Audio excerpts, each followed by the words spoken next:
Tri-County Speaks Sexual Assault Center has been providing essential services to victims and survivors of sexual violence here in the Lowcountry for the past 50 years. Today, I talk one-on-one with Deborah Freel, the CEO of Tri-County Speaks, for this edition of Quintin's Close-Ups. And if you haven't already, subscribe to my YouTube channel and like Quintin's Close-Ups on Facebook. Deborah Freel, welcome to Quintin's Close-Ups. Thank you so much for having me, Quintin. Oh, I appreciate it greatly. Needless to say, a couple of months ago, I was eating a steak sandwich from where I worked at, and you approached me with your business card and say, "Hey, I want to be interviewed by you." And so here we are today. And I want to let the audience know that obviously you're the newly appointed CEO of the Tri-County Speaks, which is a sexual assault center that provides essential services to victims and survivors of sexual violence, and obviously educates and engages the community in the awareness and prevention of sexual assault in Berkeley, Charleston, and Dorchester counties. As we sit here Yes. right now, Deborah, tell me what's new, what's now with Tri-County Speaks?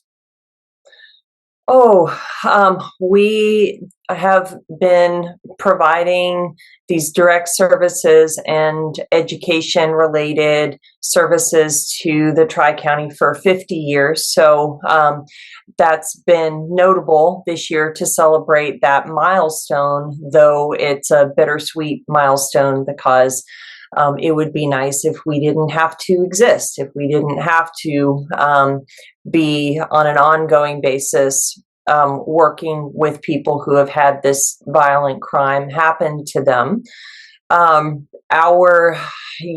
What we've been doing recently has just been providing a lot of intensive support to very complicated situations.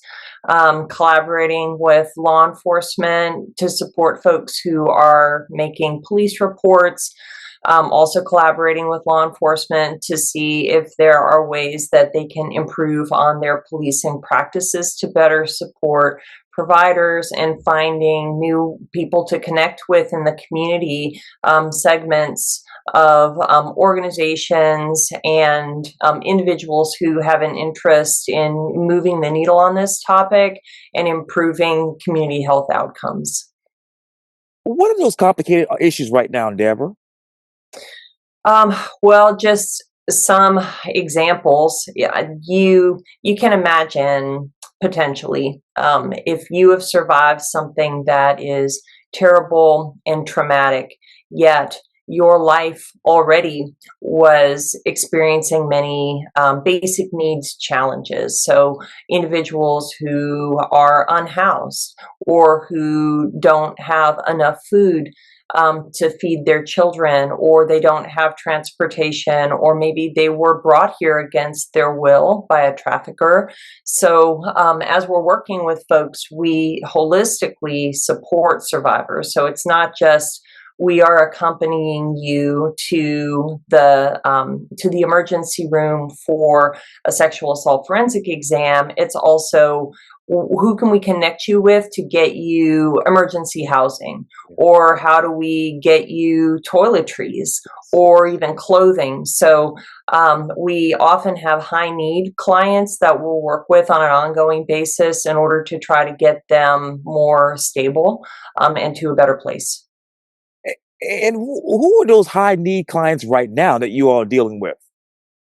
Well, confidentiality Right. is key with our work. So, of course, we can't Sure. really give specifics, and I'm speaking kind of vaguely. Sure. But, our victim services advocates serve individuals in the Tri-County, and each one will carry a caseload sometimes of up to 25 individuals from very disparate backgrounds. And so when you're working with someone, and another example is, in addition to these basic needs that sometimes our clients have, all of them need emotional support, and some folks experience a lot of psychiatric difficulty as a fallout from the trauma that they've experienced. So sometimes people are feeling suicidal, or they move to using alcohol or other drugs to cope with the pain that they're experiencing. And so once we have somebody that we know is going through that, we do our best to connect them with partners that can get them what they need. And again, we're always trying to aim for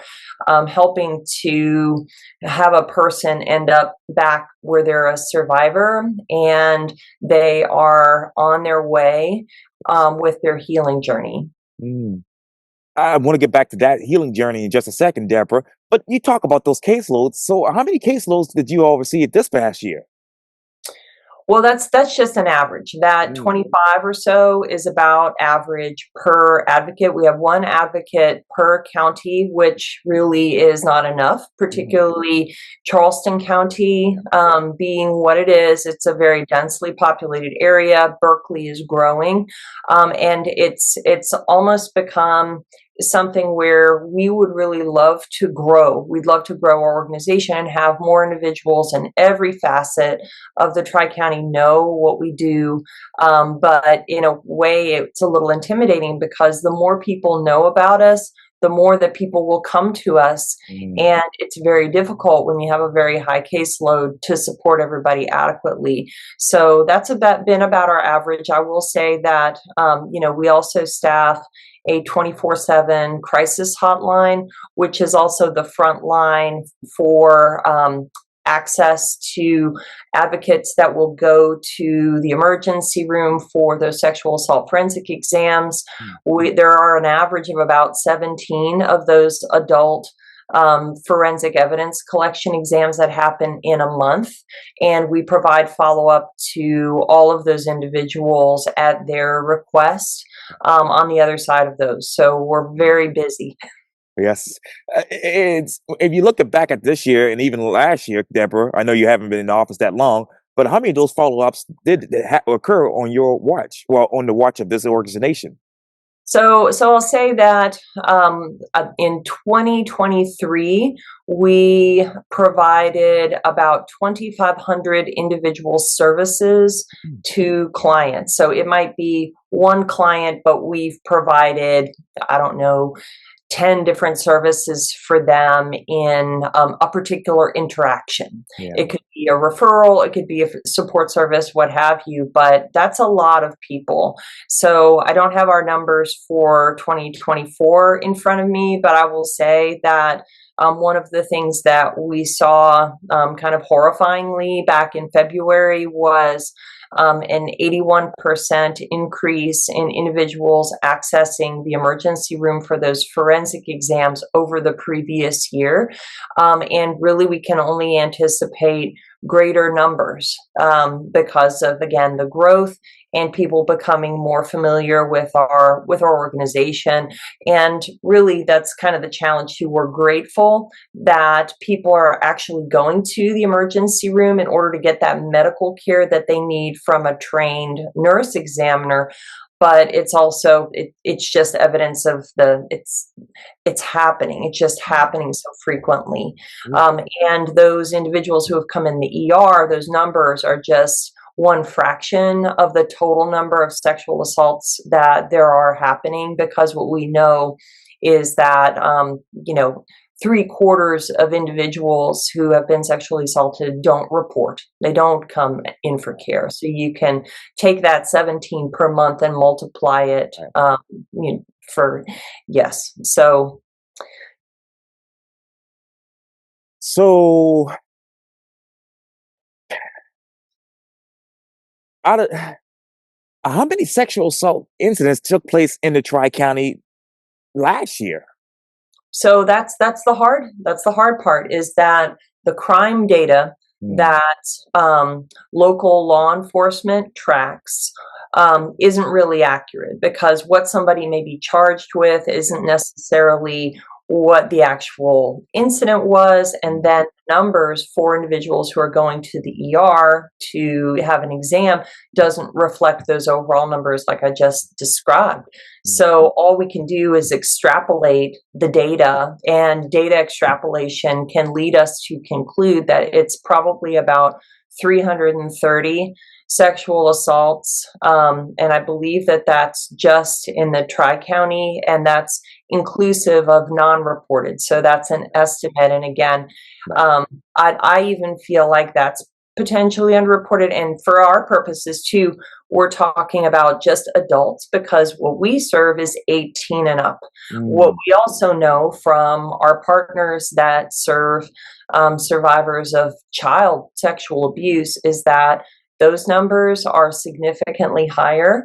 And so the overall issue is just daunting with the frequency that this happens. Yes. How often does this happen, Deborah? I know that's a basic question. Well, that's I'm trying to give you some numbers now in that it's so if we're talking 17 individuals just going to the emergency room, and those are adults. Well, and I will back up. So if we're looking at national numbers, you can estimate that 1 in 4 women have been sexually assaulted in the US over the course of their lifetime. And I believe that it's 1 in 7 men in the United States. So though we have these specific numbers for the Tri-County and in a particular area, it's really hard to get a bead on the specificity, but those numbers that I just gave you are based on national surveying and research that has been done. So we know that this is happening all the time. And there are so many factors that contribute to why this is happening. And all of those things are what we are trying to work with partners to do, and also for even people to just acknowledge that this is a problem here, which is also kind of tough for people to want to reckon with, something that is very hard for people to talk about. It is very much so. You talked earlier and consistently throughout the earlier part of this interview about obviously the growth that's happening here in Charleston, and you obviously need more, advocates and specialists for the cases that are coming in. How do you grow your organization with smart growth? Well, and that kind of goes back to the we want to, but if you build it, they will come, which is also good. We really want for people to know, and that's also any opportunity that I get or any of us get to say we are here, we exist. And 24/7, you can call us if something has happened to you yesterday, if it happened 6 years ago, and you just want to talk through your options. We are there for you. We're non-judgmental, and we're going to believe you, and we're going to support you moving forward. So a recent challenge has been that some of our federal funding was cut, as it was cut for all victim serving organizations that receive this particular pot of money, which is called the Victims of Crime Act funding. It was cut. In our case, it cut 20% of what we were receiving from them, and that meant that we actually had to lose a position and cut back on the number of hours that many of our part-time advocates had to have available for clients. And so, though we have a wonderful vision for where we want to go, particularly in serving communities that are traditionally under-resourced, like tribal communities and rural areas, and also, increasing the number of outreach engagements that we have in the community, inclusive of faith communities and schools and post-secondary ed institutions. We want to do all of those things, but all of that takes dollars. And so we really need the financial resources. Because we're a nonprofit organization, we rely on the community saying, we see the value of the work that you do and we want to invest in it. And I was actually going to ask you that at the end of this interview, but how exactly do we go about donating to this organization? So it's pretty simple. If you go to our tri-county-speaks.org website, right at the top of the first page, there's a donate button, and folks can give either on a one-time or on a recurring basis. But certainly, we are looking for also corporate and foundation partnerships. So if there is an individual out there who this mission really speaks to, and it really, everybody has a connection to it. Everybody's got that sister or auntie or their grandma. The people who didn't say anything, but that years later you learn that something happened, and this is something that you really want to invest in providing additional support for them. Invest in our prevention initiatives to try to stop this from ever happening. Contact us. And I'm happy to speak with you about how to best have you commit. Either, if it's not just financial resources, we need people who are willing to be ambassadors for the organization. And we're also seeking additional leaders on our board of directors. Yes. And Deborah, you talked about those prevention initiatives, obviously.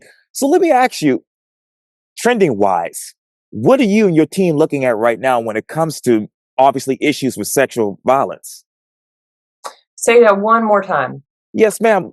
When it comes to, well, what's upticking right now when it comes to sexual violence here in the Low Country? What are you and your team seeing? I guess that's kind of a big question.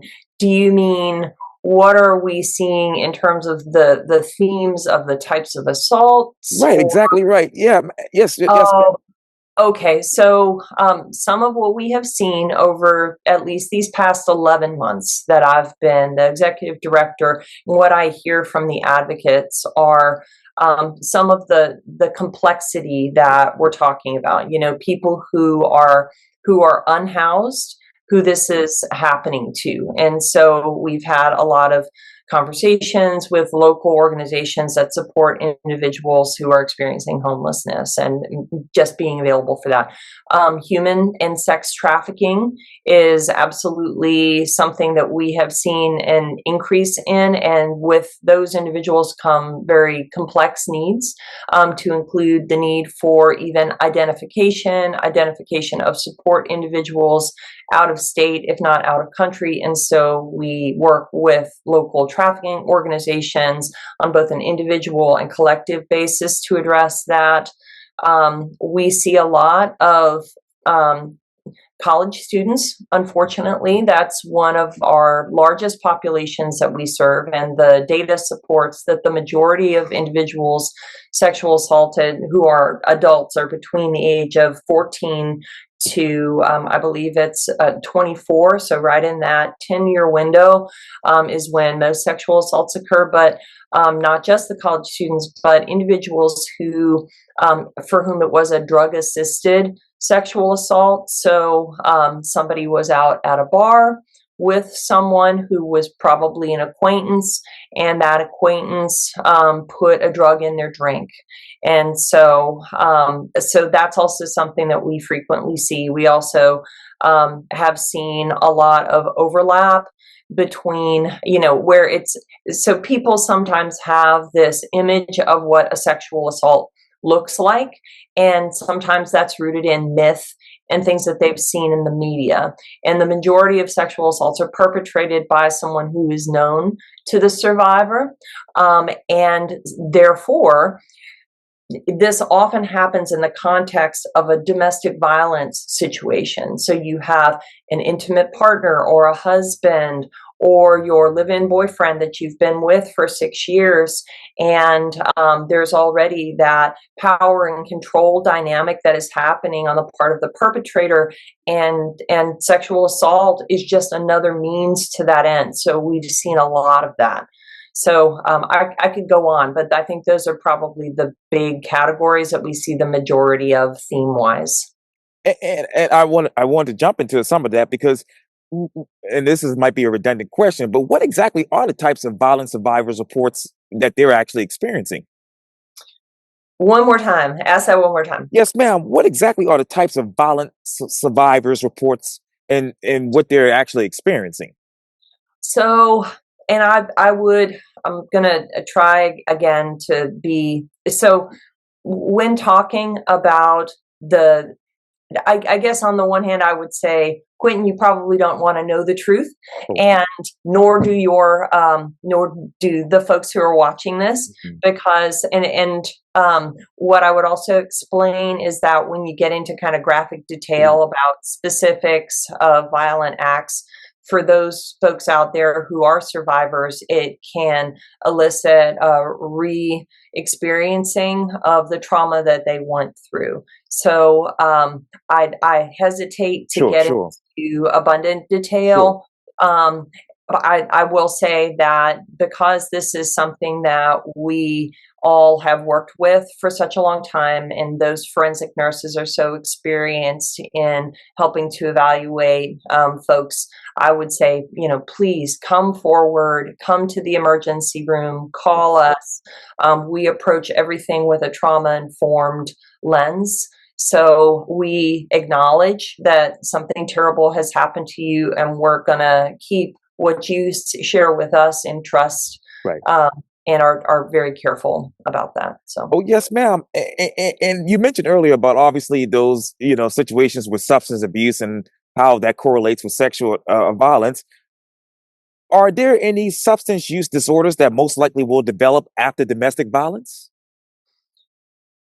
Um, so I hesitate to say most likely. I will say that people who survive trauma, inclusive of all types of interpersonal trauma, are at risk for developing substance use challenges. Again, going back to trying to find ways to cope with the difficult feelings that they are having, some of which are, guilt. Yeah. And two, if you don't have the support from your community or your family, and others are blaming you somehow or asking, why didn't you leave? Why didn't you do X, Y, and Z? Folks will internalize that stuff, and it can really lead to a spiral of sadness, so depression, Mm. and anxiety to worry that something like this is going to happen again. And we need to do? And so, what sorts of substances somebody could get into in order to try to self-medicate in a way, can run the gamut. But there's so much intersection too, because you can assume so many individuals out there who have substance use disorders have a trauma history, and only skilled treatment providers know to really look for that, to try to address that versus just focusing on the use of a substance. We got to look at why. Why? Do you all know why? Why? Well, so what we do know is that if people are coming to us for supports, then they have experienced trauma, or they have secondarily done so. For Mm. example, a family member of someone who has been sexually assaulted. The trauma that has happened to that person, that was experienced by that person, also gets internalized by everybody in their ecosystem. So all of these other support people who want to be on deck for them and want to support them, but didn't have that happen to them, they are at risk for experiencing some of those symptoms and for trying to cope in similar ways with the I'm not really sure what to do with this as I imagine what happened Mm. to my friend or my family member or my child. So we do know a lot about trauma, I will say. And speaking of which, Deborah, unstable housing increases domestic violence risk by what percentage? Oh, I can't tell you that. I don't know that number for sure. And how many of those survivors actually return to violent relationships when they can't actually find housing? That is a huge risk. In addition to when there are children involved, and often there is financial control that has been exerted upon the survivor.